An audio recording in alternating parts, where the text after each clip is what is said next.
જો તમને પણ વજન ઉચકવામાં, બોટલનું ઢાંકણું ખોલવામાં અથવા તો કપડાં ધોતી વખતે નીચવવામાં કોણીની બહારની બાજુ, ઉપરની બાજુ દુખાવો થતો હોય તો આ સિમ્પટમ્સ ટેનિસ એલ્બોના હોઈ શકે છે. જો તમને પણ ટેનિસ એલ્બો હોય તો ઘરે કરવા માટેની અમુક એવી કસરત કે જેથી દુખાવામાંથી રાહત મળે, ચાલો તે જોઈએ. પહેલી એક્સરસાઇઝ છે હાથ કોણીએથી સીધો કરી પંજો નીચેની બાજુ કરી બીજા હાથેથી પંજાને નીચેની બાજુ થોડું સ્ટ્રેચિંગ આપવું, 10 સેકન્ડ સુધી આ રીતે રાખવું. બીજી એક્સરસાઇઝ છે બંને હાથ આ રીતે ભેગા રાખી ટેબલ ઉપર રાખી કોણીએથી હાથ સીધા રહે તે રીતે, પછી આ રીતે સ્ટ્રેચિંગ આપવું, 10 સેકન્ડ સુધી આ રીતે રાખવું.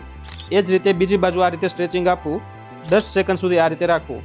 ત્રીજી એક્સરસાઇઝ છે બંને હાથ આ રીતે ટેબલ ઉપર રાખી અને 10 સેકન્ડ સુધી આ રીતે સ્ટ્રેચિંગ રાખવું.